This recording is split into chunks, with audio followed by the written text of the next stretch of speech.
Bismillah, wassalatu wassalamu ala rasulillah wa ala alihi wa ashabihi wa man tabi'ahum bi ihsan ila yaumil qiyamah. Allahumma la ilma lana illa ma 'allamtana wa 'allimna ma yanfa'una wa anfa'na bima 'allamtana wa zidna ilman nafi'a walhamdulillahi ala kulli hal wa na'udzu billahi min hali ahli nar wa ba'du. Baik, teman-teman yang dirahmati Allah Subhanahu wa taala, bagaimana kabarnya? Mudah-mudahan Allah karuniakan kesehatan kepada kita semua. Allah karuniakan iman, Islam, kekuatan untuk kita selalu berada dalam jalan al-Islam ini. Seberat apapun cobaan kita, sesusah apapun itu, karena memang apalagi di zaman sekarang ya, zaman yang semakin jauh jarak antara kita dengan zaman hidupnya Rasulullah, maka seperti hadis yang disebutkan, maka itu seperti memegang bara api.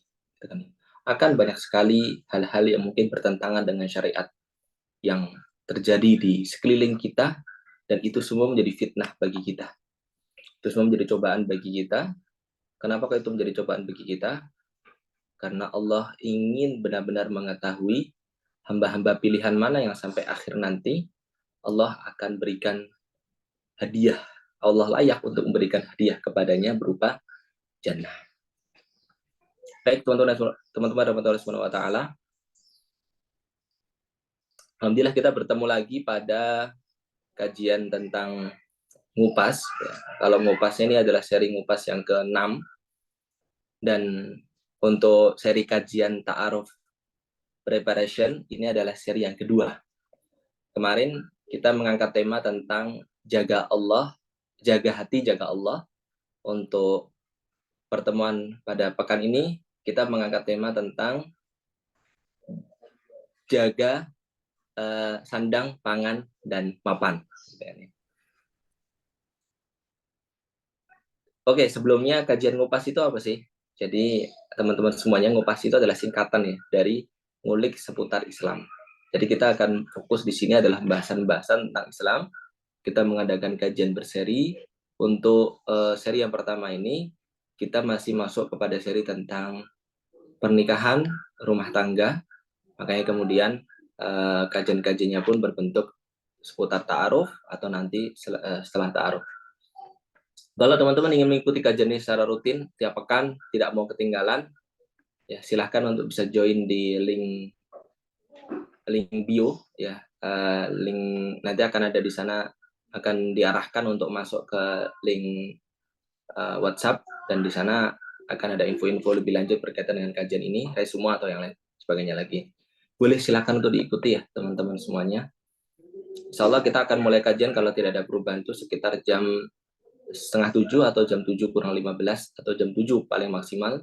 Kita mengadakan kajian selama 1 jam ke depan, gitu kan ya. Jadi dengan dibagi 45 menit itu penyampaian dari saya, dan 15 menit yang lain itu adalah pertanyaan atau tanya jawab atau diskusi dari teman-teman kalau ada yang mau disampaikan. Baik teman-teman semuanya, kita mengangkat tema tentang sandang, pangan, mapan. Sebenarnya kenapa kita mengangkat tema ini? Karena memang kita pribadi banyak melihat, saya khususnya, banyak orang, fenomena di zaman sekarang itu adalah banyak sekali laki-laki maupun perempuan yang mereka itu, dalam tanda kutip ya, mereka itu bukan menunda ya, mungkin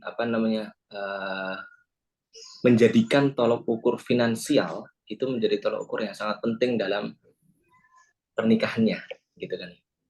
Nah, disinilah kita akan bahas seberapa penting finansial tersebut dalam pandangan Islam. Sekali lagi dalam pandangan Islam, dan bagaimana kemudian kita mensikapinya, gitu kan. Baik, teman-teman Allah Subhanahu wa taala, di dalam surat An-Nisa ayat yang pertama, ayat yang sering kita baca, Allah Subhanahu wa taala berfirman, A'udzubillahi minasyaitonirrajim. Ya ayyuhan nasu taqu rabbakumul ladzi khalaqakum min nafsin wahidah wa khalaqa minha zawjaha wa batha minhuma rijalan katsiran wa nisaa wattaqullaha alladzi tasaaluna bihi wal arham innallaha kana 'alaikum raqibah. Wahai orang-orang yang beriman, wahai para manusia, bertakwalah kalian kepada Allah min nafsi wahidah. Allah itu zat yang menciptakan kalian dari satu jiwa, wa khalaqa minha zaujaha, dan Allah siapkan pasangannya, Allah ciptakan pasangannya. Wa batsa minhuma rijalan katsiran wa nisa. Dan dari pasangan tersebut Allah kemudian banyakkan keturunannya sehingga menjadi di sana para laki-laki dan para perempuan. Ayat ini tentunya menjadi ayat yang penting bagi kita, bahwa Islam itu ternyata, dan Islam itu sudah pasti mengajarkan kepada kita yang namanya hidup berpasang-pasangan. Jadi Allah itu memang menciptakan manusia itu berpasang-pasangan. Ada laki, ada perempuan. Gitu kan. Makanya kemudian menikah, gitu kan ya, itu adalah sebuah kewajiban. Kan Rasulullah SAW dalam Rasulullah SAW ya'muruna bil ba'i wa yanha anit tabattuli nahyan syadidan. Rasulullah SAW itu menyuruh kita untuk menikah dan melarang kita dari membujang, larangan yang luar biasa. Jadi membujang atau menyendiri atau menjadi seorang jomblo itu tidak diperkenankan sebenarnya. Ya. Tapi kemudian muncul banyak pertanyaan tentunya. Kenapa kok kita harus menikah? Maka jawabannya adalah dalam surat Ar-Rum ayat 21 ya, teman-teman, bahwa wa min ayatihi an khalaqalakum min anfusikum azwajan litaskunu ilaiha. Jadi peran pasangan itu adalah untuk menjadikan diri kita tenang, untuk menenangkan diri kita. Kemarin kita sudah sampaikan kepada jaga hati, jaga Allah ya, pada tema kemarin, bahwa sebenarnya kita hidup itu kan mencari ketenangan, teman-teman. Iya kan? Apa sih gunanya banyak harta? Apa sih gunanya tingginya jabatan kalau kita tidak tenang? Karena definisi kehidupan dunia yang bagus menurut kita, kehidupan dunia yang ideal menurut kita adalah kehidupan yang bahagia. Bahagia itu poros pertamanya adalah ketenangan. Orang tidak akan bisa merasakan kebahagiaan kalau dia tidak tenang. Itu pasti. Kemudian yang jadi masalah adalah bagaimana kemudian kita menjadi tenang. Maka di dalam ayat yang saya sebutkan tadi, surat Ar-Rum ayat yang ke-21, ketenangan itu sendiri didapatnya dari pasangan kita. Jadi tujuan kita menikah adalah supaya menenangkan diri kita. Karena Allah tahu, Allah ciptakan manusia ini mempunyai syahwat. Gitu kan ya.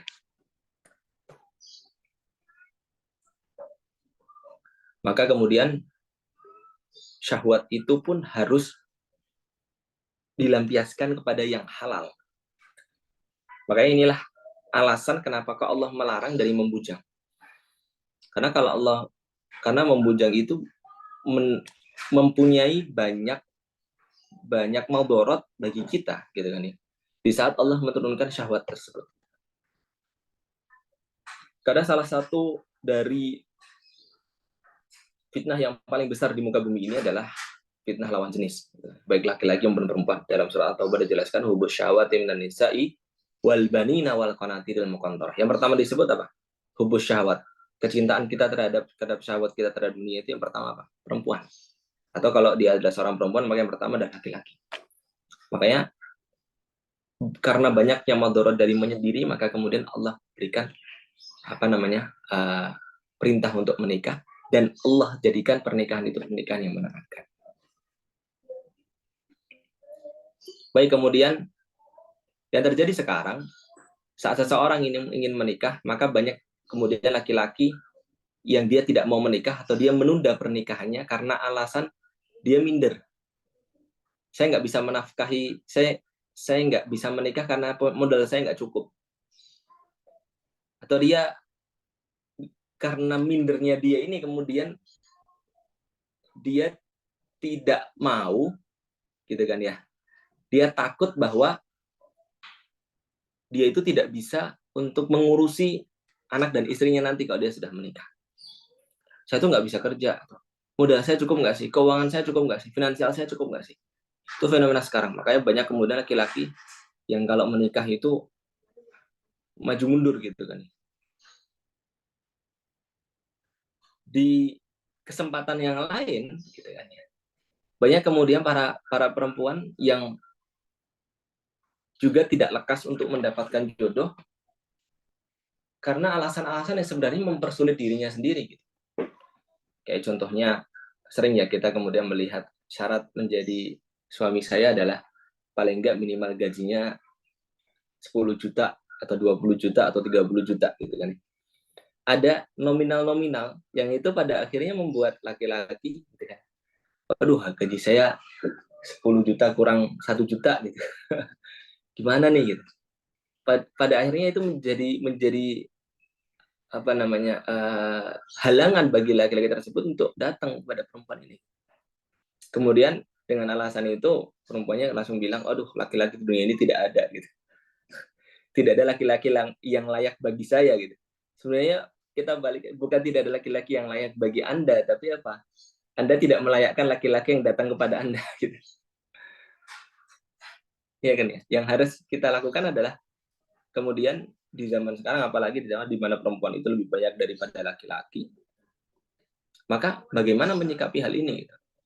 Dan apakah yang dilakukan oleh perempuan itu semata-mata salah? Tidak juga gitu. Mungkin mereka mensyaratkan 20 juta, mensyaratkan 10 juta atau dengan sebuah nominal tertentu itu karena mungkin melihat laki-laki di sekitar mereka mungkin yang oh kalau nggak gaji segitu dia kurang tanggung jawab gitu. Karena mungkin dia melihat kenapa kok 10 juta gitu. Karena kalau nggak 10 juta nih ya, misalkan 20 laki-laki itu ada keinginan buat dirinya sendiri gitu. Jadi ada seorang misalkan dia mungkin mendapatkan fakta bahwa dia mempunyai teman seorang laki-laki yang sudah menikah, mungkin cerita kepadanya gitu kan, gajinya 10 juta, yang untuk dirinya itu 5 juta, untuk keluarganya 5 juta gitu.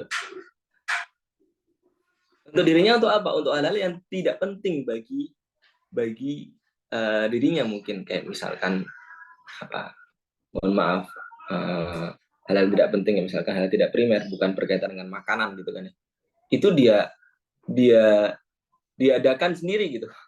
Kayak nongkrong misalkan. Saya kalau nongkrong sama teman-teman gitu, main game gitu ya, yang sebenarnya lagi yang itu akhirnya menghabiskan uangnya, sehingga kemudian perempuan juga mempunyai pemikiran, mempunyai stigma bahwa oh saya harus mensyaratkan seperti ini gitu. Jadi sebenarnya hal ini adalah sebuah fenomena yang terjadi sekarang ini yang kemudian menjadi penghalang kuat bagi seseorang untuk menikah gitu. Dan ini lumayan teman-teman gitu. Bahkan kadang-kadang ada mungkin tidak di antara laki perempuan, tapi keluarganya mungkin yang mensyaratkan hal tersebut. Nah, bagaimana kita menyikapinya dan bagaimana Islam kemudian menyikapi hal tersebut. Baik, teman-teman semuanya,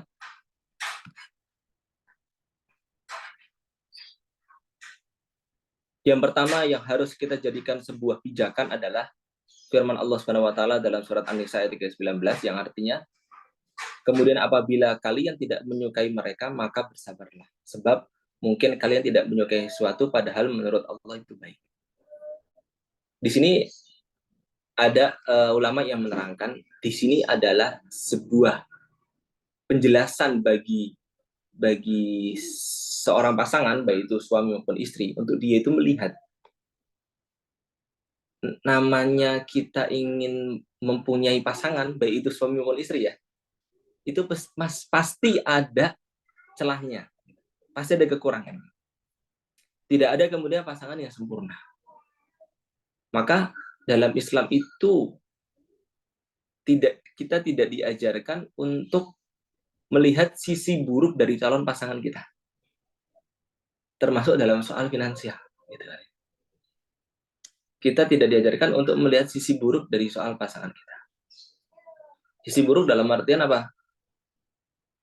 Wah, dia dulu apa namanya mempunyai ini, atau dia ternyata punya hal-hal buruk dalam dirinya. Kita tidak diajarkan untuk demikian.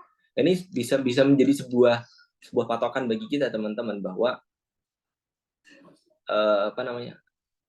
pasangan kita atau calon pasangan kita itu tidak ada yang sempurna gitu kan ya.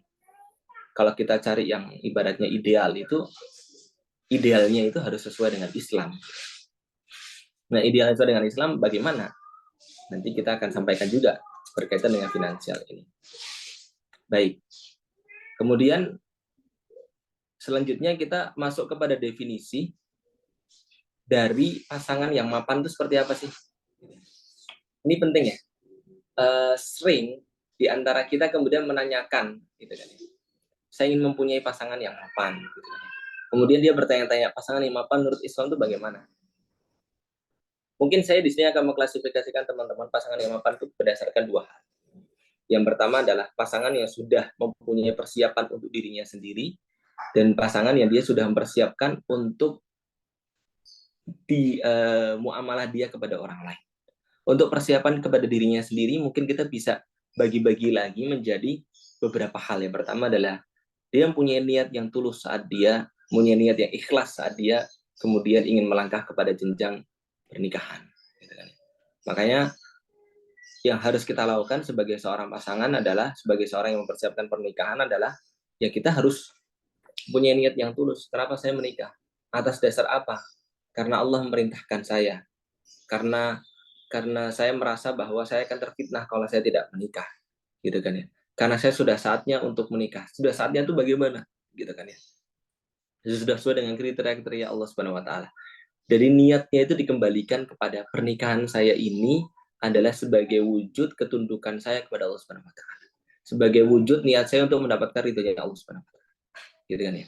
Karena yang maksud dengan niat di sini adalah niat yang ikhlas, adalah niat yang karena Allah Subhanahu wa taala. Kemudian dia harus mempunyai azam. Pernikahan itu butuh keberanian, teman-teman. Betapa banyak orang-orang yang mungkin sudah punya bergelimang harta, gitu kan ya, sudah punya kemampuan, sudah punya ilmunya, tapi dia tidak maju untuk menikah karena dia tidak berani. Gitu kan. Dia harus punya azam yang kuat, harus punya keberanian yang kuat, gitu kan ya. Dia berani bahwa dia, kalau dia seorang laki-laki, dia berani menanggung tanggung jawab, memikul tanggung jawab sebagai kepala rumah tangga misalkan, memikul tanggung jawab sebagai seorang bapak, sebagai seorang suami, begitu juga seorang istri, dia memikul tanggung jawab untuk mencari ridhonya suaminya gitu kan ya, untuk bertakwa kepada Allah, untuk menerima seorang yang baru dalam kehidupan dia. Ini harus ada sebuah keberanian di sini, harus ada sebuah azam di sini. Kemudian yang selanjutnya berkaitan dengan persiapan diri adalah komitmen. Kita harus mempunyai komitmen, teman-teman. Komitmen yang kuat. Kenapa kok kita menikah? Komitmen ini mungkin bisa kita lakukan dengan dua hal. Yang pertama adalah teman-teman mungkin bisa memplanning gitu kan. Komitmen itu kan sebuah niatan yang kuat dalam dirinya, ditunjukkan dengan dia mempunyai rencana gitu kan ya. Makanya adanya planning gitu kan ya teman-teman. Adanya planning dan kesiapan dalam dirinya untuk menuju sebuah langkah-langkah setelah dia menikah. Jadi apalagi seorang laki-laki, penting baginya adalah untuk dia itu tahu langkah selanjutnya untuk keluarga saya itu apa. Pada dua pertemuan sebelum ini saya menyatakan bahwa seorang laki-laki itu adalah qawwam. Laki-laki itu adalah pemimpin. Laki-laki itu adalah pelindung. Dia harus mempunyai itu. Laki-laki itu ibaratnya adalah seorang direktur. Dia harus mempunyai wacana. Perusahaan saya yang bernama keluarga ini harus seperti apa dalam 5 tahun ke depan, harus seperti apa dalam 3 tahun ke depan, harus seperti apa dalam 1 tahun ke depan, itu harus ada wacana. Nah, orang yang sebelum menikah pun harus mempunyai step-step itu, gitu. Planning dan rencana langkah-langkah demikian. Dan dia juga harus siap dengan segala resiko. Karena sekali lagi, sebuah langkah yang kita ingin tujukan, itu mesti ada yang namanya kendala. Itu pasti. Pasti ada hal yang tidak sesuai. Pasti ada permasalahan. Pasti ada risiko. Dan ya kita harus siap dengan itu. Bagaimana kemudian kita siap secara hati, bagaimana kemudian kita siap secara hubungan kita dengan Allah untuk menyikapi itu semua.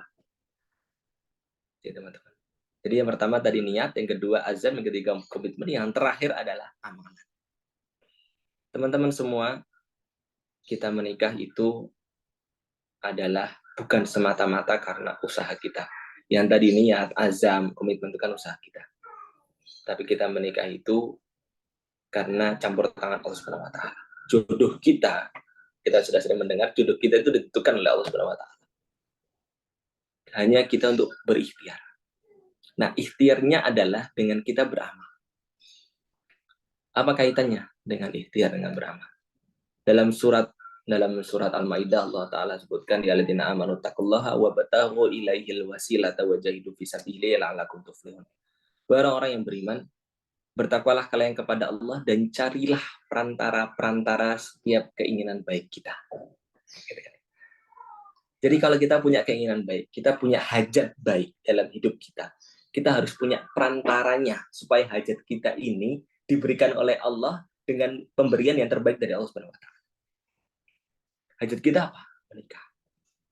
Sebelum kita mencapai sebuah yang namanya pernikahan, maka kita harus memperbanyak amalan baik yang lain supaya amalan baik ini bisa menjadi wasilah kita, perantara kita supaya hajat kita tersebut Allah berikan kepada kita. Tidak sekedar Allah berikan, tapi Allah berikan yang terbaik kepada kita. Kalau itu adalah sebuah pernikahan, Allah berikan jodoh yang terbaik untuk kita. Waktu yang terbaik untuk kita. Dari mana kita mengusahakannya? Selain kita mengusahakannya tadi komitmen, mengusahakan planning dan sebagainya lagi, yang terpenting adalah amalan yang lain harus kuat. Makanya kemudian sholat kita harus kuat, ibadah kita harus kuat, gitu kan?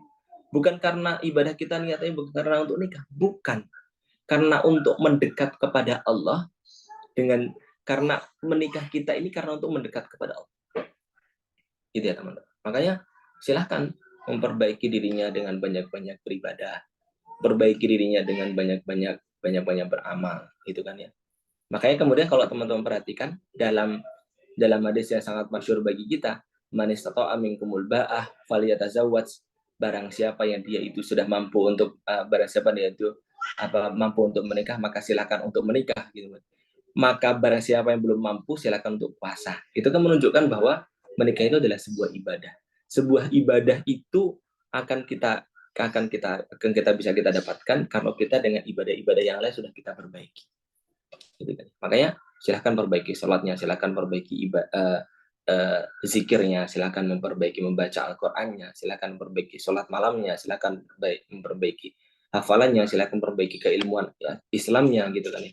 Supaya Allah jadikan kita ini, Allah mudahkan kita untuk mencapai pernikahan yang kita inginkan di waktu, dengan orang, dan di saat yang tepat. Jadi teman-teman, ini yang paling penting. Jadi persiapan dalam diri itu ada 4, yaitu niat, azam, komitmen, dan juga amal. Kemudian persiapan kita berkaitan dengan orang lain. Yang pertama adalah persiapan ruhiyah. Ini yang paling penting teman-teman. Jadi ruhiyah itu adalah spiritual, gitu kan ya. Spiritual di sini mungkin sedikit berbeda dengan amalan yang tadi ya teman-teman. Kalau amalan tadi itu untuk menguatkan kita, kalau sekarang adalah spiritual kita. Spiritual dalam artian prinsip-prinsip agama kita harus kuat. Gitu ya teman-teman. Saya ingat sekali nasihat dari orang tua saya saat saya ingin menikah, dan itu menjadi sebuah kewajiban bagi saya adalah saya harus menjadi orang yang berprinsip Islam. Gitu ya teman-teman. Itu yang selalu saya ingat. Prinsip Islami itu apa? Misalkan teman-teman, ya yang paling penting adalah bagaimana kita harus bisa menahan marah kita. Kita harus bisa menahan ego kita. Kita harus bisa memaafkan orang lain. Kita harus bisa berbagi kepada orang lain. Kapan kita sabar, kapan kita syukur. Kapan kita istiqomah. Kapan kita harus tegas kepada orang, kapan kita harus kemudian sayang dan cinta kepadanya. Karena sekali lagi teman-teman, pernikahan itu bukan semata-mata kemudian kita menikah selesai, tidak. Tapi resiko yang berat daripada pernikahan adalah misakon golidah. Perjanjian yang keras. Allah sudah katakan keras, Allah sudah katakan kuat. Kuat itu bukan hanya sekedar mengikatnya secara kuat, tapi apa? Resikonya juga kuat. Tapi di balik resiko yang kuat itu Allah siapkan pahala yang melimpah. Makanya butuh prinsip yang kuat dalam diri kita. Ini maksudnya persiapan spiritual itu demikian. Jadi bukan hanya sekedar kita hafal Quran saja, kita sudah sholat 5 waktu, tidak. Tapi kemudian prinsip-prinsip Islam itu dalam ini kehidupan kita jalankan enggak? Gitu kan.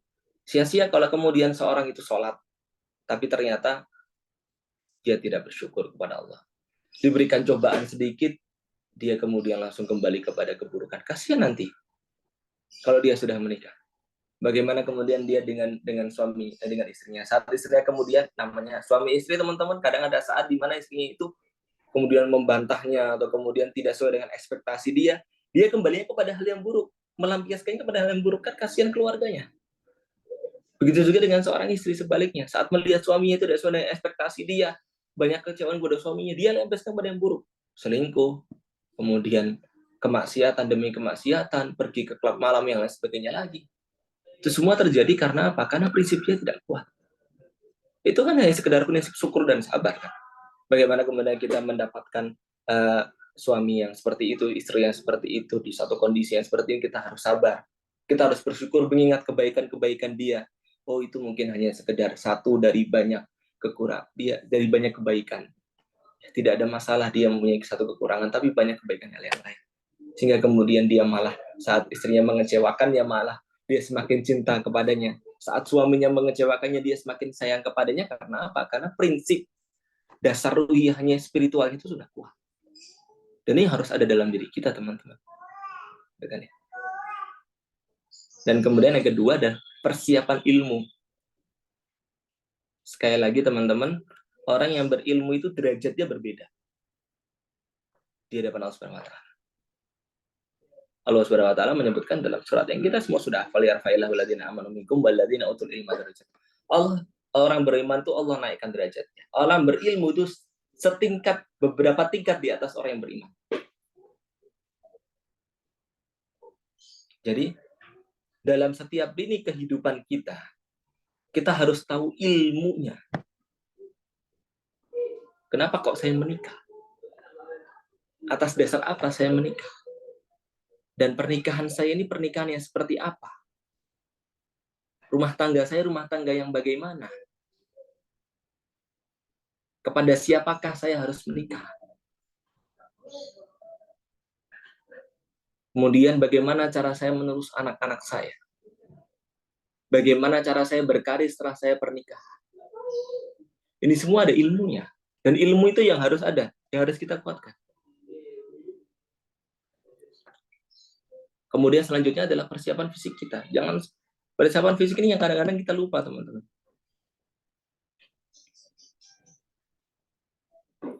Persiapan fisik itu bagaimana? Seorang menikah itu bukan hanya sekedar ruhiyahnya saja, bukan hanya sekedar ilmunya saja, bukan hanya sekedar pengetahuan tentang Islam saja, tapi bagaimana kesehatannya. Makanya sudah benar di Indonesia ini ya, kalau kita mau menikah, kita mau dapat surat itu, kita kan harus melalui tes narkoba, tes yang banyak lagi itu benar, itu rule yang benar. Jadi itu sudah harus dilakukan. Maka untuk mencapai hal seperti itu kita harus gaya hidup sehat, gitu kan ya, gaya hidup sehat. Kemudian bagaimana kita kita menyembuhkan penyakit-penyakit yang ada dalam diri kita, apalagi penyakit itu berdampak pada kalau perempuan ya berdampak pada reproduksinya atau yang lain sebagainya lagi, itu harus segera disembuhkan, gitu. Jangan kemudian bilang pasangan saya itu yang mau untuk menerima saya padanya, bukan. Harus ada persiapan, termasuk persiapan adalah persiapan kebersihan kita, persiapan cara kita berpakaian. Nah, ini salah satu syarat langgengnya sebuah pernikahan itu kan juga bagaimana seorang laki-laki melihat perempuan itu adalah bidadarinya di rumah, dan bagaimana seorang perempuan melihat laki-laki itu adalah orang tergantengnya, gitu. Itu kan harus ada persiapan secara pakaian juga, persiapan secara kebersihan diri. Nah, kalau perempuan kemudian di rumah, kemudian sering kita mendengar ya, cuman pakai mohon maaf, daster yang udah jelek, kemudian mohon maaf bau, yang lain sebagainya lagi, gitu kan. Alasannya bau kenapa? Habis masak, habis gini sebagainya lagi. Bukan masalah itu, tapi masalahnya adalah bagaimana kemudian perempuan ini menjadi bidadarinya laki-laki tersebut di rumah. Kalau sudah bisa menjadi bidadarinya di rumah, enggak akan laki-laki macam-macam. Ya kan? Di setelah dia harus berlatih. Makanya seorang perempuan yang baik adalah dia berlatih untuk menjadi seorang yang tercantik bagi suaminya. Gitu kan. Boleh nggak saat belajar make up? Gitu. Silahkan. Pakai make up-nya yang diperbolehkan dipakai di hadapan suaminya. Kalau di hadapan orang lain sewajarnya. Jangan kemudian malah dibalik, di hadapan orang lain itu sangat cantik, di hadapan suaminya tidak memakai itu. Itu kan kebalik, gitu kan? Padahal ada hadis yang menunjukkan bahwa perempuan-perempuan yang mereka itu dilarang Allah Subhanahu wa taala, mereka yang kemudian menampakkan perhiasan mereka di hadapan orang yang bukan mahram kan. Tapi perempuan solehah adalah perempuan yang dia itu bisa berhias di hadapan suaminya. Jadi perkara berhias saja itu ada dalam itu termasuk persiapan fisik, teman-teman. Jadi bukan hanya badan kita ya, tapi juga bagaimana diri kita menjadi sosok terbaik di hadapan pasangan kita itu penting. Gitu ya. Kemudian selanjutnya adalah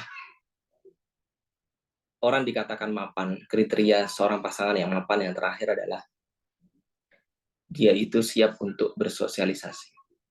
Karena saat dia menikah, berarti dia sudah ada seorang yang selama 24 jam itu, selama hidupnya, itu bersama dengan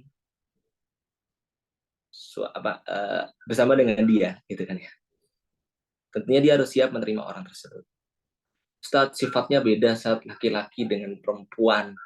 Ya, sifat saya dengan dia beda saat saya itu introvert, dia extrovert. Atau saya itu sukanya ini, dia sukanya ini.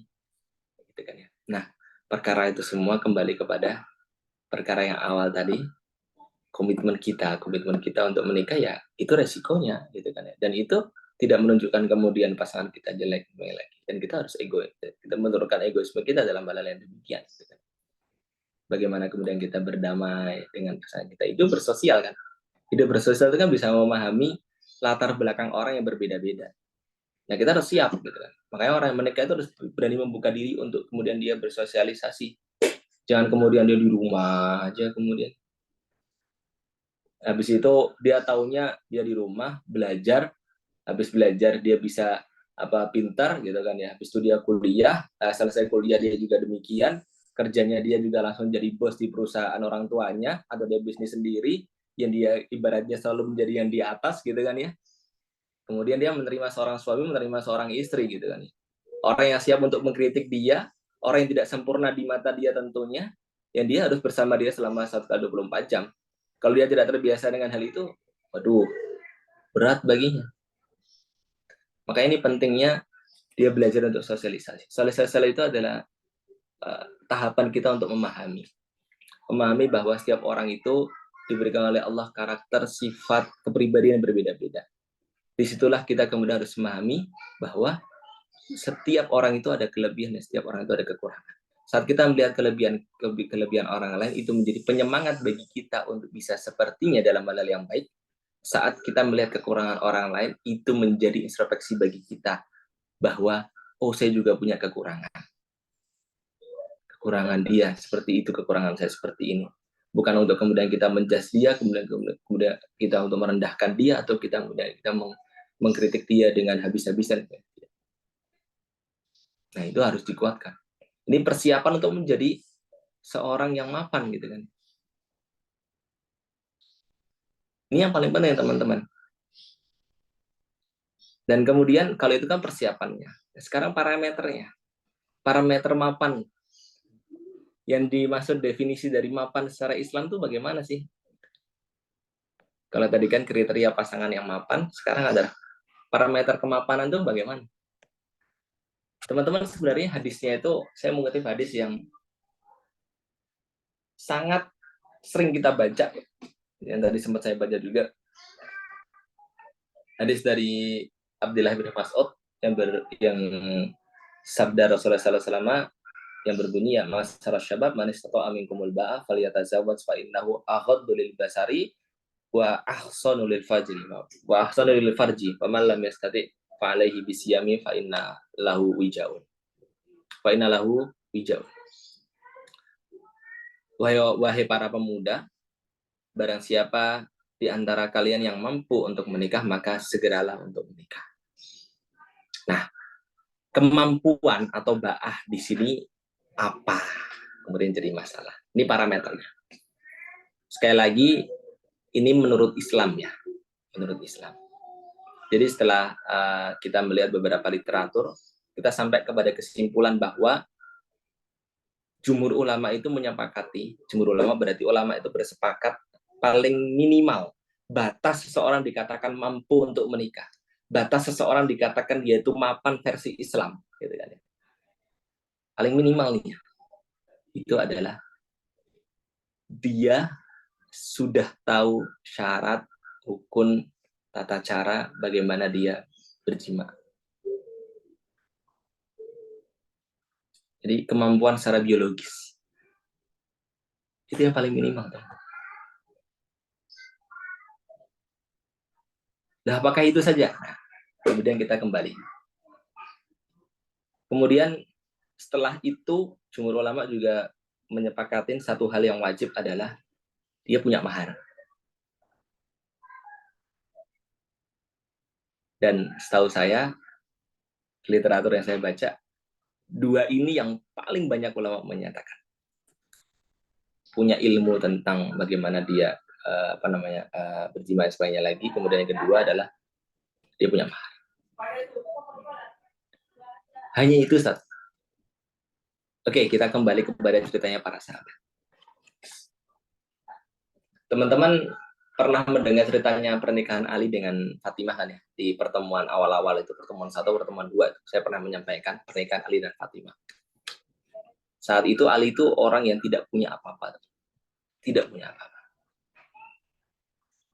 Bahkan Ali itu hanya punya hartanya itu hanya pedangnya dia, kemudian baju besinya dia, baju perangnya dia itu ada 2, kemudian satu lagi kuda. Saat Ali ingin menikah kepada Fatimah, pertama juga Ali minder. Karena Fatimah itu kan anaknya Rasulullah yang pada Rasulullah cintai. Anak bungsunya Rasulullah lagi, anak yang paling taat kepada Rasulullah, paling suka membantu Rasulullah, dan yang ngelamar tuh banyak. Saat itu kemudian ceritanya kan dilamar oleh Abu Bakar, dilamar oleh Umar kan, si Fatimah Zahra ini, Sayyidina Fatimah Zahra. Kemudian Fatimah menolak keduanya, maka kemudian Ali maju memberanikan diri dalam tanda kutip. Aslinya dia nggak berani, karena dia minder juga. Seorang Ali, teman-teman, walaupun dia seorang sahabat yang mulia, tapi dia juga seorang manusia. Ada rasa kemudian saya tidak mampu, mungkin pekerjaan saya serabutan, gitu kan ya. Ali itu kan dari keturunan orang miskin, mohon maaf, orang yang tidak mampu gitu kan. Abu Talib kan tidak mampu, bahkan Ali sakit tidak mampunya, dia dirawat oleh Rasulullah. Saking bapaknya tidak mampu ya, dia masih dirawat Rasulullah. Dan masa besarnya pun tidak ada cerita-cerita bahwasanya Ali itu bergelimang harta yang lain sebagainya. Saat itu pun Ali nggak punya apa-apa, tapi dia punya keinginan untuk menikah. Kemudian dia bilang kepada Rasulullah SAW, apa jawaban Rasulullah? Rasulullah kemudian memeluk Ali dan kemudian menyatakan, ini yang saya tunggu-tunggu. Teman-teman, ada nggak bapak sesempurna Rasulullah? Nggak ada ya, kita sepakat. Rasulullah ada sosok pemimpin terbaik, sosok orang terbaik, sosok bapak terbaik bahkan. Ada nggak sih bapak yang kemudian menginginkan hal yang buruk kepada anak yang paling dia cintai? Nggak ada. Dan kemudian Rasulullah mempersilahkan Ali menunggu Ali, bahkan demikian. Apa Ibrahim bisa kita ambil dari sini? Rasulullah tahu siapa Ali. Rasulullah tahu bagaimana finansial Ali pada saat itu. Kemudian Ali bilang kepada Rasulullah tahu harta Ali itu seberapa. Tapi Ali masih menyampaikan, Rasulullah, saya hanya punya harta. Ingat teman-teman, saya hanya punya harta, pedang, kuda, dan 2 baju perang. Kalau pedang itu, apa jawab Rasulullah? Pedang itu untuk kamu berperang di jalan Allah. Kuda pun demikian. Kalau baju perang, kamu ambil, kemudian kamu tukarkan, jadikan sebagai mahar untuk anak saya.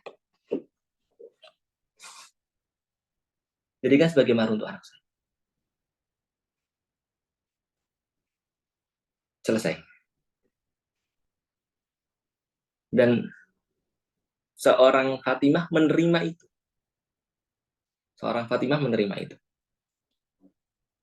Gitu kan ya. Ini yang penting kita, kenapa kok saya sampaikan bahwa seorang Fatimah menerima itu, karena ini penting untuk kita. Semua pahami teman-teman. Karena Fatimah melihat banyak sisi dari Ali bin Abi Thalib. Kemudian lihatlah, singkat cerita, baju itu kemudian dijadikan sebagai maharnya, kemudian dia menikah dengan Fatimah. Dan semasa pernikahannya juga tidak ada cerita kemudian Ali dan Fatimah ini menjadi keluarga yang mampu dalam tanda kutip kaya sebenarnya, lagi tidak. Bahkan diceritakan itu kita tentang membantu ya. Ali minta membantu kepada Rasulullah, zaman Rasulullah demikian. Mereka hidup mungkin menengah ke bawah lah ya, Ali dan Fatimah. Tapi Ali adalah sahabat terbaik. Ali adalah seorang sahabat, salah satu sahabat dengan segala kemuliaannya, dan Fatimah adalah perempuan selain Khadijah di zaman Rasulullah ini jamin masuk surga. Dari 4 perempuan. Salah satunya adalah Fatimah. Bisa kita ambil ibroh dari sini teman-teman. Ya, hanya itu yang wajib ya. Ustadz, kemudian banyak kemudian dari kita menyatakan, Ustadz, zaman sekarang nggak bisa demikian. Nggak bisa kemudian hanya mampu, kemudian dia punya mahar. Nggak bisa, Ustadz. Karena kita harus realistis, harus banyak lagi. Oke, katakanlah. Parameter selanjutnya apa kemudian? Dikatakan orang itu mapan. Parameter kemapanan, definisi kemapanan menurut Islam. Teman-teman, kemudian banyak ulama yang kemudian menyatakan bahwa selanjutnya adalah dia mempunyai nafkah atau dia mampu untuk menafkahi. Ulama tidak ada batasan ya, berapa nafkahnya. Tapi dia mempunyai nafkah. Mempunyai hal yang bisa dia berikan kepada calon istri dan juga anak-anaknya nanti. Kemudian yang terakhir adalah dia punya tempat tinggal. Nah, punya tempat tinggal di sini bukan berarti harus punya rumah, tidak. Tapi dia mampu untuk mempunyai tempat tinggal dengan cara apapun juga.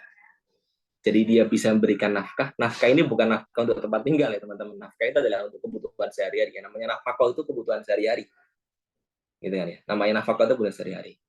Kemudian dia juga bisa memberikan tempat tinggal. Walaupun tempat tinggalnya mungkin kontrak. Walaupun tempat tinggalnya mungkin bukan tempat tinggal mereka sendiri. Tapi dia bisa memberikan tempat tinggal. Dan dia bisa menjamin itu. Saat seorang bisa menjamin tempat tersebut, maka sebenarnya sudah cukup. Baginya untuk dikatakan parameter dia adalah dia bisa menikah. Tapi yang paling penting teman-teman, ya, ba'ah yang paling penting, parameter kemapanan yang paling penting adalah komitmen sebenarnya.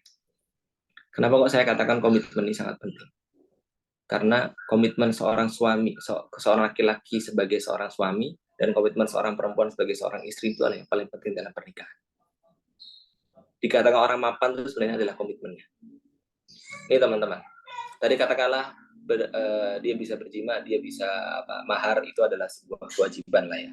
Kemudian selanjutnya tentang nafkah dan juga tempat tinggal. Orang yang dia komitmen, seorang laki-laki yang komitmen untuk memberikan nafkah, dia adalah seorang laki-laki yang dia akan berusaha sekeras mungkin.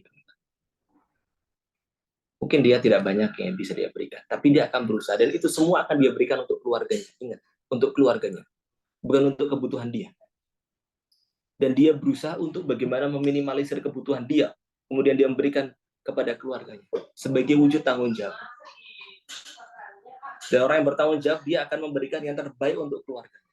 Orang yang komitmen sebagai seorang suami, dia akan memberikan yang terbaik untuk keluarga yang dia mampu.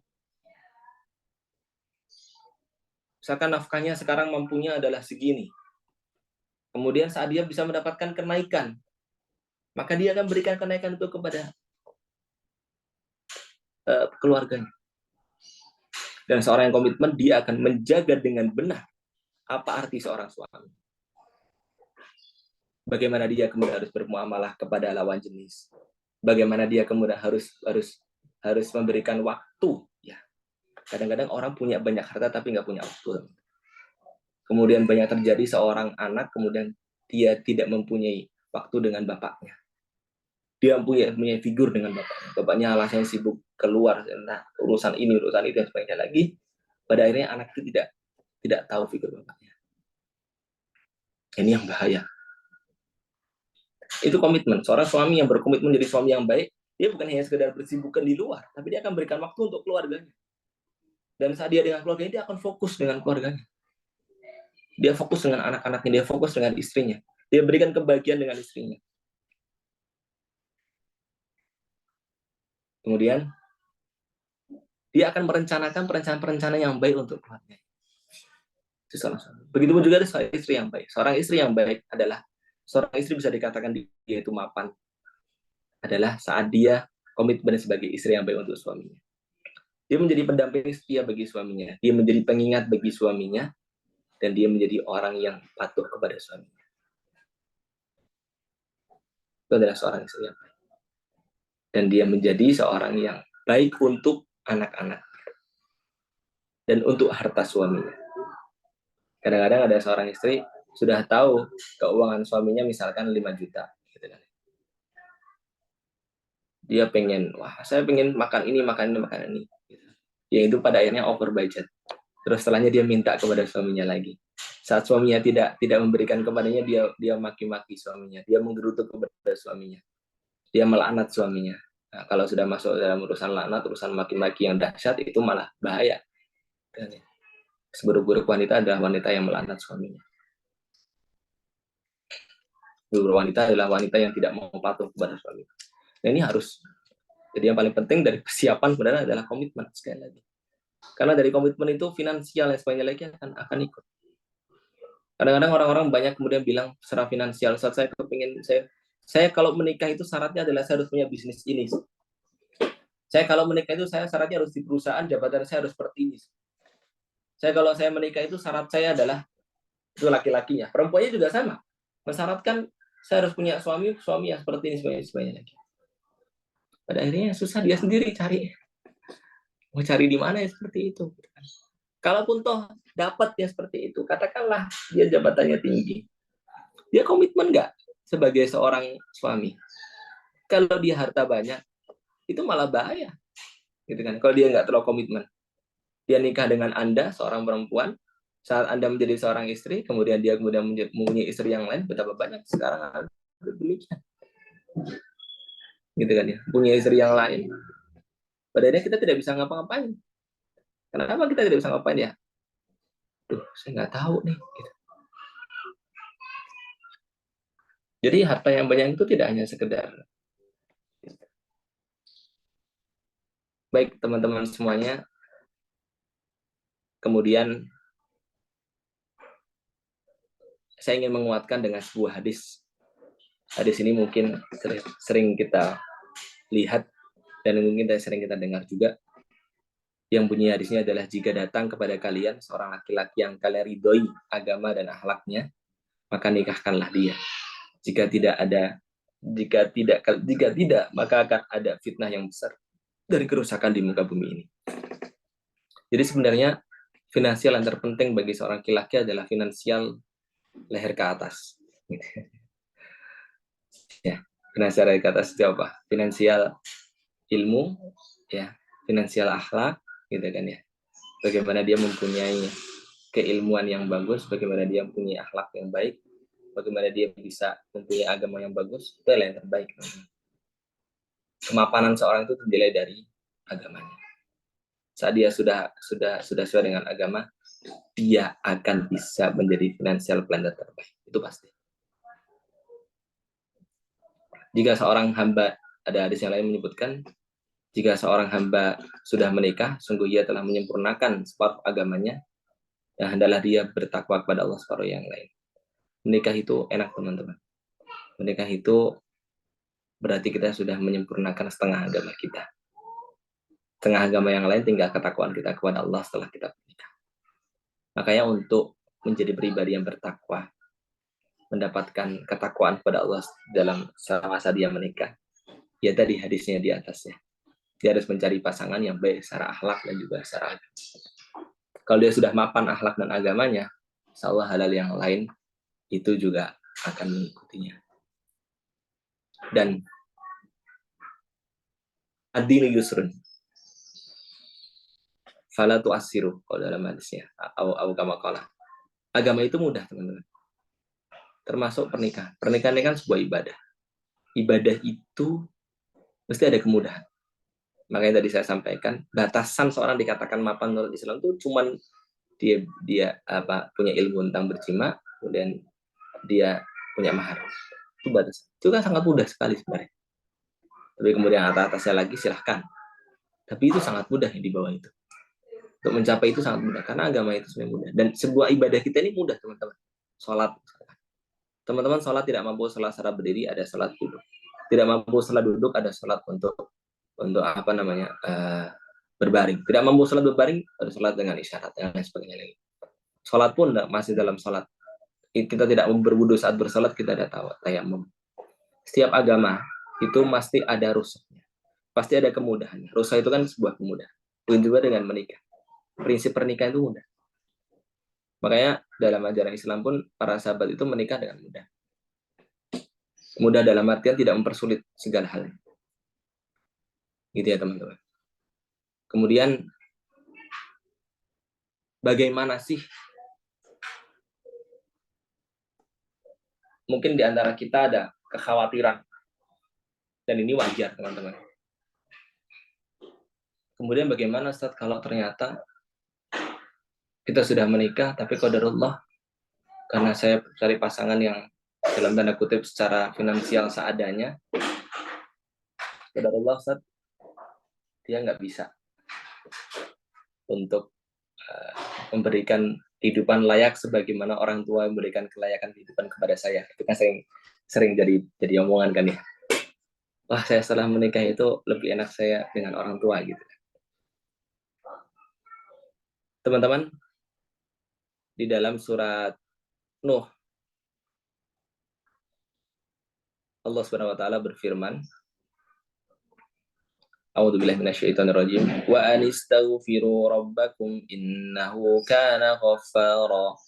Yursilis samaa'a 'alaikum midrara wa yumdidukum bi amwalin wa banina wa yaj'al lakum jannatin wa yaj'al lakum anhara. Dan beristighfarlah kalian kepada Allah Subhanahu wa taala. Kemudian dari istighfar kalian itu yursilis sama alaikum bidarara, Allah akan turunkan langit yang baik untuk kalian. Dan selanjutnya adalah wayum didakum bi amwali wa banin, dan Allah akan panjangkan harta kita. Maksudnya Allah akan limpahkan rezeki kita, dan Allah akan limpahkan anak-anak bagi kita. Jadi ini menurut Islam ya. Kalau kita mau kemudian banyak harta, kemudian kita ini mau berkehidupan berkecukupan setelah menikah, kemudian misalkan kita pernikahan kita mempunyai banyak kesulitan gitu kan ya. Resepnya apa yang pertama? Istighfar.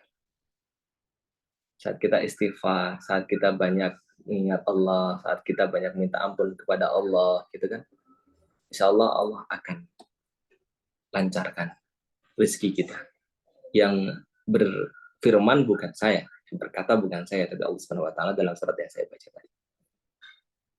Wa anistaghfiru rabbakum innahu kana ghaffar. Janjinya wa yumdidukum bi amwali wa banin wa yaj'al lakum jannatin wa yaj'al lakum anhar. Silakan dilihat ayat 10 sampai ayat 12 surat Nuh. Juz yang ke-29. Halamannya bagian paling bawah, kanan kiri, paling bawah sama sebaliknya lagi atas paling kanan halaman selanjutnya. Biasanya kan kalau saya tadi lihat gitu ya sampai halamannya ya. Baik, teman-teman semuanya. Kemudian yang kedua adalah cara kita, ikhtiar kita mungkin ya, untuk kemudian saat kita Allah berikan cobaan dengan Allah sulitkan harta bagi kita setelah kita menikah. Syarat yang kedua adalah membanyakkan diri untuk bertakwa kepada Allah.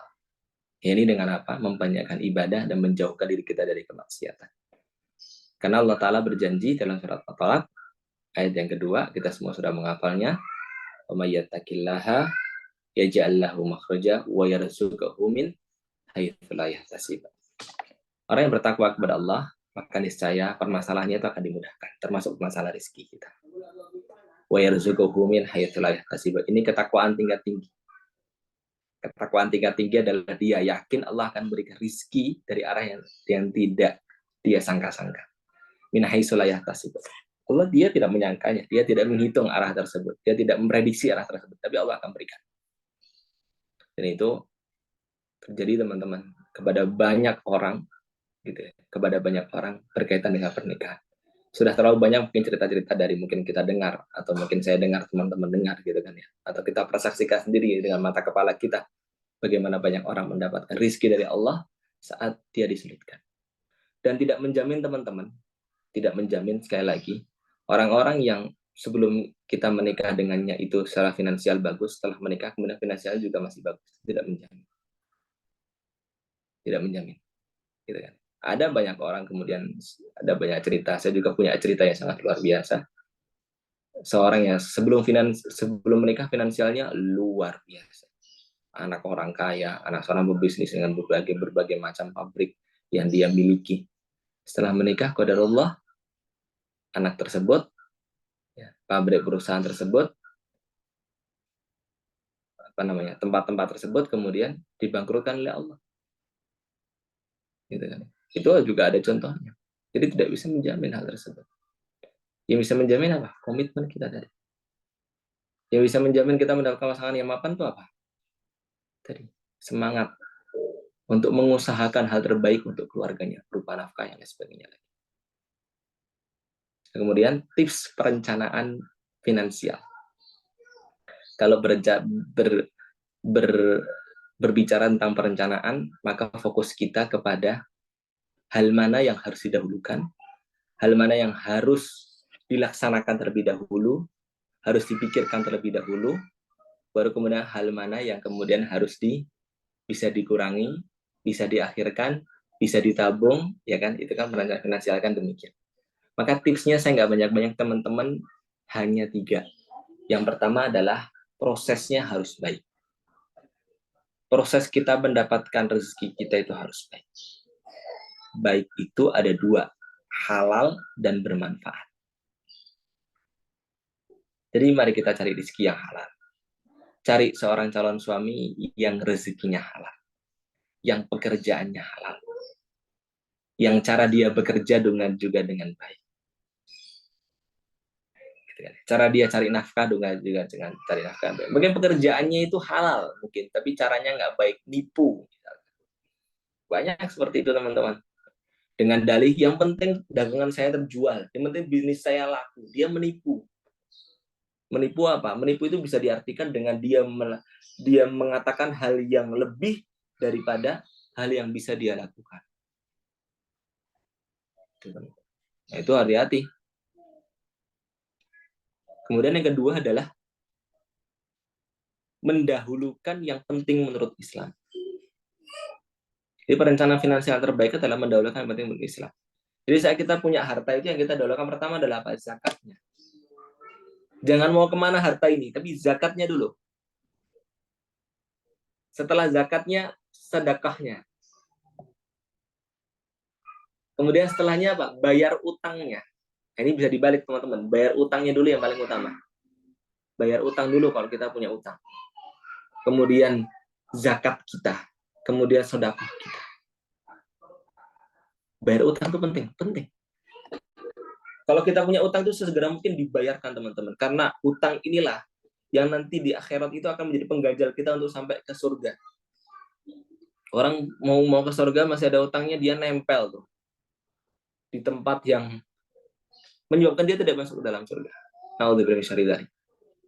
Makanya kalau punya utang dicatat. Kalau diusahakan tidak berutang, jangan utang. Beli apa-apa cash. Orang kaya cash, gitu ya teman-teman. Jangan biasakan utang. Tapi kalaupun ada itu semua, saat kita punya rezeki, utang ini harus pertama kali kita tutup. Baru kemudian zakatnya, baru kemudian sedekahnya, baru kemudian kalau kita punya harta lebih, harus ada perencanaan untuk pewarisannya. Bagaimana harta, supaya apa? Supaya nanti setelah kita pewarisannya jelas. Pewarisannya sesuai dengan dasar Islam, hartanya jelas. Kalau mau harta yang kemudian tidak diwariskan, maka harus dihibahkan dulu sebelum dia meninggal. Dihibahkan kepada anak yang ini, supaya tidak jadi harta waris. Karena setelah dia meninggal, semua harta yang dia tinggalkan adalah harta waris. Dan yang terakhir adalah ikhtiar kita dalam perencanaan finansial itu yang paling penting. perencanaan sesuai dengan keuangan dan juga manajemen keuangan kita. Dan dalam soal manajemen keuangan, dalam soal perencanaan keuangan juga yang paling penting adalah Islam mengajarkan kita untuk tidak hidup boros. Wala tubadzir tabdzir, dan jangan mubadzir. Mubadzir ini bukan hanya sekedar makanan saja, tapi juga harta. Islam tidak mengajarkan kita untuk hidup boros, tidak mengajarkan kita untuk berfoya-foya, secukupnya. Sekaya apapun kita, sebanyak apapun harta kita dapatkan, kita harus tahu bahwa porsi kita untuk dunia ini hanya secukupnya. Jangan terlalu berfoya-foya. Itu tipsnya, teman-teman. Tips dari perencanaan finansial kita. Nah, mudah-mudahan selesai kajian ini, teman-teman semua bisa mendapatkan pemahaman yang benar ya tentang bagaimana sih kemapanan versi dari Islam tersebut.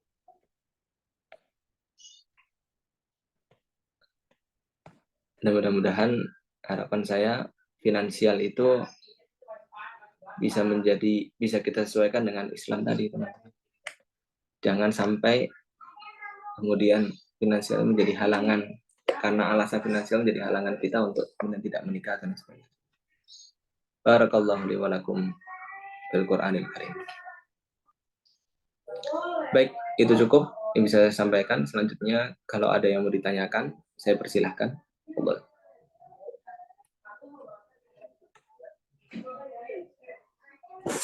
Assalamualaikum Ustaz. Waalaikumsalam warahmatullahi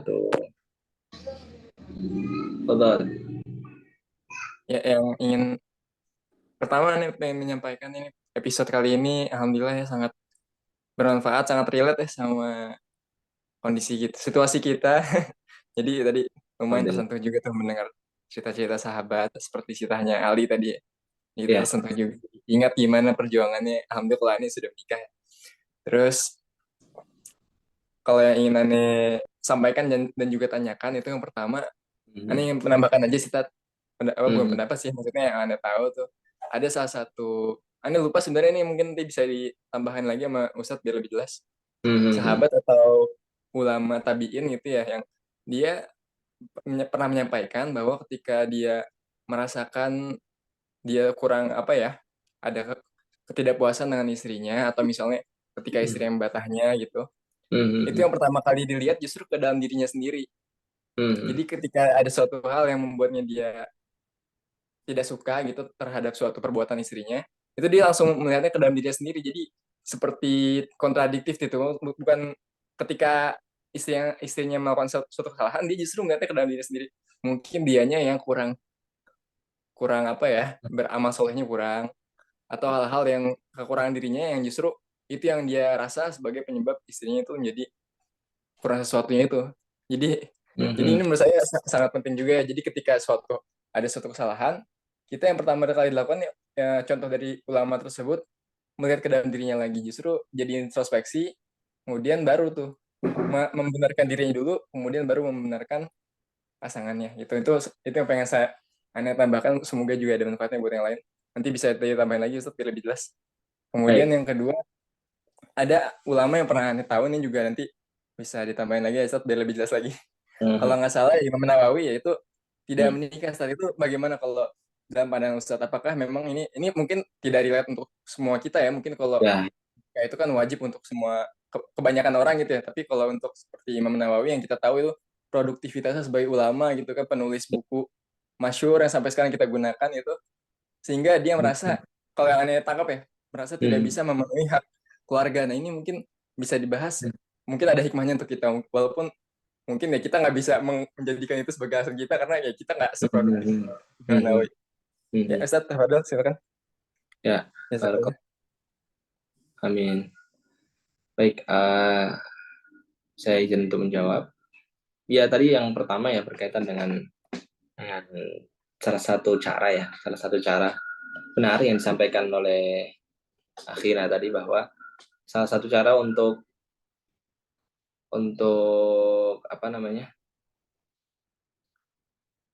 kita ini bisa untuk tidak langsung menyalahkan pasangan kita atau bisa bersabar, itu salah satu cara adalah melihat introspeksi dalam diri kita, ya.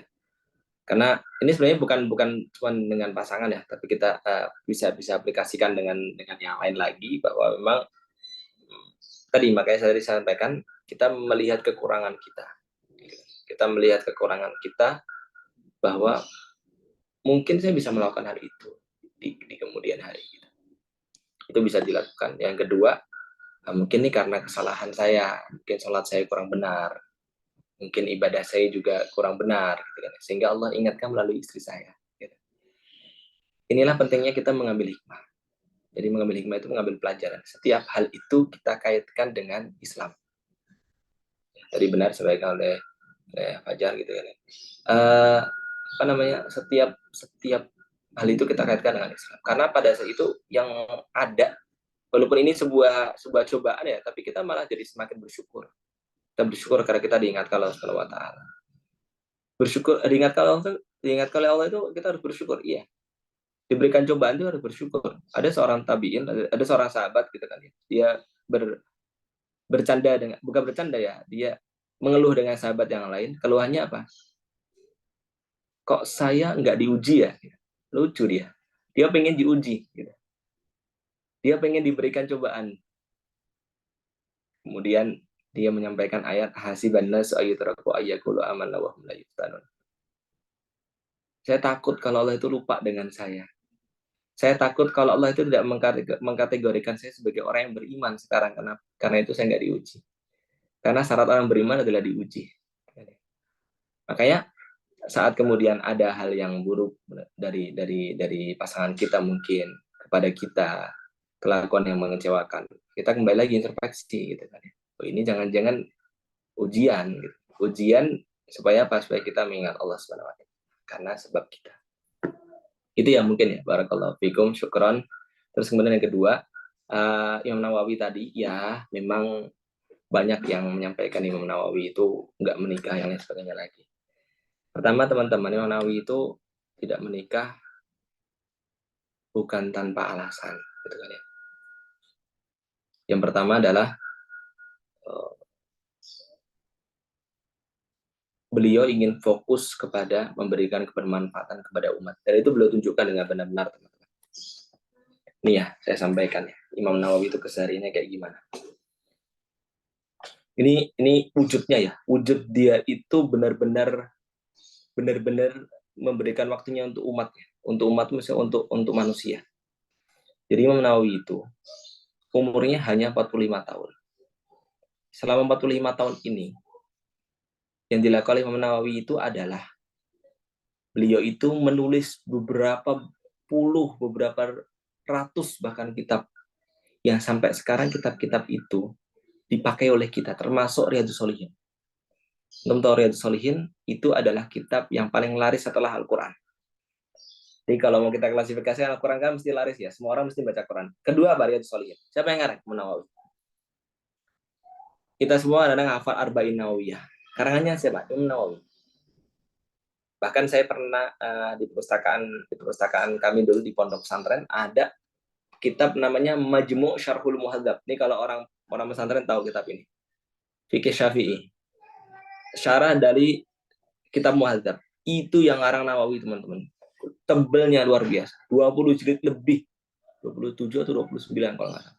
Pengarang terbanyaknya Nawawi. Karena yang ngarang bukan cuma Nawawi ya. Ada beberapa. Imam Nawawi mengarang sampai kemudian Imam Nawawi menulis kitab itu, bukan mengarang, menulisnya, kemudian beliau meninggal dilanjutkan oleh dua muridnya yang lain. Sebuki salah lagi siapa lupa saya. Tapi yang nulis oleh Imam Nawawi, teman-teman. Ini menunjukkan kepada kita bahwa segitunya Imam Nawawi karyanya ya. Dan itu memang alasan dia gitu kan ya. Dan itu beliau tunjukkan dengan benar, teman-teman. Bahkan Imam Nawawi itu pernah suatu ketika, Imam Nawawi itu diceritakan makannya itu hanya roti kering yang dicelupkan ke air minum. Ditanya oleh para sahabat, kenapa kok makan kamu seperti itu, wahai Imam Nawawi? Jawabannya adalah satu, supaya saya ini nggak ngabisin waktu untuk makan. Jadi supaya waktu dia untuk makan itu tidak terhabiskan, dia itu hanya makan yang paling simpel.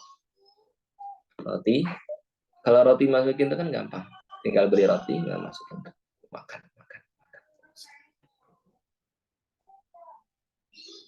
Jadi komitmennya benar-benar gitu kan ya. Makanya waktu dia itu habis untuk menulis dan habis untuk belajar, menulis belajar. Dan ini juga menunjukkan bahwa sebegitu pentingnya menjadi seorang pembelajar thalibul ilmi itu. Itu juga punya derajat sendiri dalam Islam.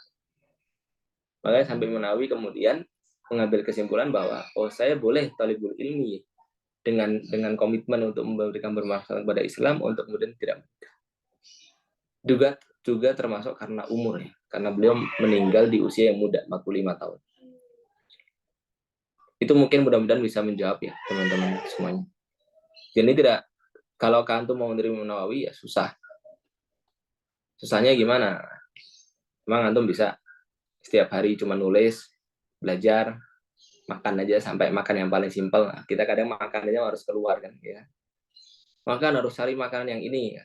Itu kan biasa gitu. Makanya kalau mau niru beliau ya standarnya ya ditinggirkan dulu gitu. Seperti beliau gitu ya.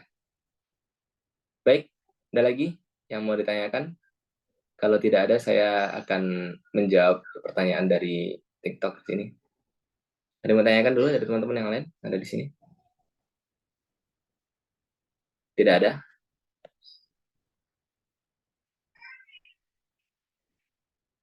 Kalau tidak ada, saya akan menjawab yang ada di TikTok. Ada pertanyaan, boleh nggak Ustadz kalau pakai wangi-wangian kalau keluar? Pakai wangi-wangian yang hanya sekedar untuk tidak menimbulkan bau, silahkan. Tapi kalau pakai wangi-wangian yang sampai semerbak sehingga menimbulkan fitnah kepada orang yang berlaki-laki yang ada di sebelahnya, jangan. Kan ada kemudian orang pakai wangi-wangian itu supaya tidak menimbulkan bau, karena kan bau badan kan beda-beda ya teman-teman. Karena kalau menimbulkan bau juga menjadi perhatian yang buruk. Gitu. Makanya silahkan, tapi fokus kita ya silahkan ditakar sendiri ya. Karena pembatasannya itu adalah wangi-wangian yang hanya sekedar untuk tidak menimbulkan bau, bukan wangi-wangian yang dia itu untuk menimbulkan fitnah kepada laki-laki yang bukan mahram. Intinya adalah bukan laki-laki yang bukan mahram. Kita harus berhati-hati. Itu ya. Kemudian, Assalamualaikum Ustadz, tapi nggak ada pertanyaannya nih. Assalamualaikum Ustadz saja. Ini jadi mau tanya nggak nih? Tekad. Siapa nih? Ini tanya nggak nih? Ini ada di sini nggak orangnya? Oh, tidak ada. Nggak jadi pertanyaan. Baik, ada yang mau tanyakan dari teman-teman yang ada di sini? Tidak ada. Baik, kalau tidak ada, saya kira cukup sekian pada kesempatan kali ini. Barakallahu fina wa fikum. Mudah-mudahan manfaat apa yang kita kajikan pada pekan ini. Mudah-mudahan mendatangkan hal-hal yang baik. Dan selanjutnya, untuk pekan berikutnya, kita masih dalam materi tema ta'aruf preparation ya teman-teman ya. Masih ada 2 tema lagi yang akan kita siapkan. Boleh disimak baik-baik. Boleh dinantikan. Kalau tidak mau ketinggalan, masuk ke Zoom-nya. Masuk ke grup WhatsApp-nya. Ada di link bio ya. Link bio-nya dia ada di TikTok saya dan TikTok istri saya juga.